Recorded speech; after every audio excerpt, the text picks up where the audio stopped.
ഫിദ. ഞാൻ ഹന്ന ഫാത്തിമ. മാലിന്യത്തിൽ നിന്നും വൈദ്യുതി ഉൽപ്പാദിപ്പിക്കുന്ന ഒരു നൂതന രീതിയാണ് നാം നിങ്ങളുടെ മുന്നിൽ അവതരിപ്പിക്കാൻ പോകുന്നത്. മാലിന്യത്തിൽ നിന്നും എങ്ങനെയാണ് നമ്മൾ വൈദ്യുതി ഉൽപ്പാദിപ്പിക്കുക? ഇത് ഇസ്താംബുൾ പോലെയുള്ള രാജ്യങ്ങളിലാണ് കണ്ടുവരിക. നമ്മുടെ ബ്രഹ്മപുരം വിളപ്പിൽശാല പോലെയുള്ള സ്ഥലങ്ങളിൽ ഇത് കൊണ്ടുവന്നെങ്കിലും നമ്മുടെ മാലിന്യ സംസ്കരണത്തിന് പരിഹാര മാർഗമായില്ല. അത്തരമൊരു സാഹചര്യത്തിൽ നമ്മുടെ ഒരു കൊച്ചു കേരളത്തിലും ഇങ്ങനെ ഒരു മാലിന്യ പ്ലാന്റ് കൊണ്ടുവരണം. നാം ഉപയോഗിക്കുന്ന പ്ലാസ്റ്റിക്കുകൾ വളരെ അധികമായിട്ടും വിഷമയമുള്ളതാണ്. നാം ഇത് പ്രകൃതിയിലേക്ക് വലിച്ചെറിയുന്ന സമയത്ത് മഴ പെയ്യുന്ന സമയത്ത് ഇതിൽ നിന്നുണ്ടാകുന്ന വിഷമയമായിട്ടുള്ള ലീച്ചേറ്റ് പോലെയുള്ളവ നമ്മുടെ മണ്ണിലേക്ക് എത്തുകയും അവിടെയുള്ള ജീവജാലങ്ങളെ നശിപ്പിക്കുകയും ചെയ്യുന്നു. അതിനുശേഷം ഈ പ്ലാസ്റ്റിക്കുകൾ കടൽ പോലെയുള്ള ജലാശയങ്ങളിലേക്ക് വലിച്ചെറിയുന്ന സമയത്ത് അത് കുറെ നാൾ അവിടെ കിടന്ന മൈക്രോ പ്ലാസ്റ്റിക്കുകൾ ആയതിനു ശേഷം ഈ കടലിന്റെ ആഴങ്ങളിലേക്കുള്ള ജീവജാലങ്ങൾ ഇത് ഭക്ഷിക്കുന്നു. അവസാനം ആഹാര ശൃംഖലയിലൂടെ മനുഷ്യനിലേക്കും ഒക്കെ എത്തുന്നു. ഇതിൽ നിന്ന് നമുക്ക് എങ്ങനെയാണ് രക്ഷ നേടാനായി സാധിക്കുക? റീയൂസ് ചെയ്യുന്ന തരത്തിലുള്ള പ്ലാസ്റ്റിക്കുകൾ നിർബന്ധമാക്കുക. സിംഗിൾ യൂസ് എന്ന രീതിയിൽ ഉപയോഗിക്കുന്ന പല പ്ലാസ്റ്റിക്കുകളും അടിയന്തര ഘട്ടങ്ങളിലേക്ക് മാത്രമായി ചുരുക്കുക.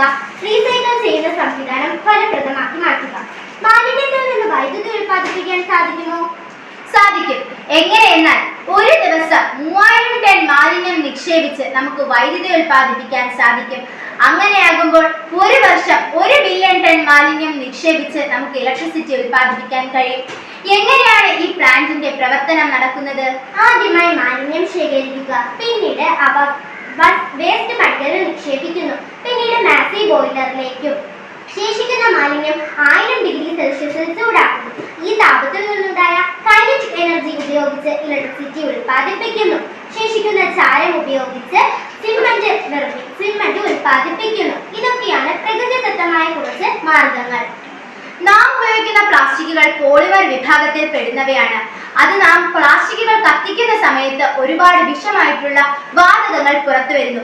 ഡയോക്സിൻ, ഫ്യൂറാനുകൾ, lead, mercury, carbon dioxide, carbon monoxide, അതുപോലെയുള്ള മീഥേൻ, എത്തിലിൻ, എത്തനോൾ, അസറ്റിൻ പോലെയുള്ള വിവിധ തരത്തിലുള്ള വിഷമായിട്ടുള്ള വാതകങ്ങളാണ് പുറത്തു വരിക. ഇത് മനുഷ്യർ ശ്വസിക്കുന്ന സമയത്ത് ശ്വാസം മുട്ട്, ക്യാൻസർ, കണ്ണെരിച്ച്, തൈറോയിഡ് ഇതുപോലെയുള്ള മാരകമായ രോഗങ്ങൾക്ക് നമ്മൾ മനുഷ്യർ ഇരയാവാം. ബ്രഹ്മപുരം പോലെ വിളപ്പിൽശാല പോലെയുള്ള സ്ഥലങ്ങളിൽ ഇത് കൊണ്ടുവന്നെങ്കിലും നമ്മുടെ മാലിന്യ സംസ്കരണത്തിന് പരിഹാര മാർഗമായില്ല. അത്തരമൊരു സാഹചര്യത്തിൽ നമ്മുടെ ഒരു കൊച്ചു കേരളത്തിലും ഇങ്ങനെ ഒരു മാലിന്യ പ്ലാന്റ് കൊണ്ടുവരണം. നാം ഉപയോഗിക്കുന്ന പ്ലാസ്റ്റിക്കുകൾ വളരെ അധികമായിട്ടും വിഷമയമുള്ളതാണ്. നാം ഇത് പ്രകൃതിയിലേക്ക് വലിച്ചെറിയുന്ന സമയത്ത് മഴ പെയ്യുന്ന സമയത്ത്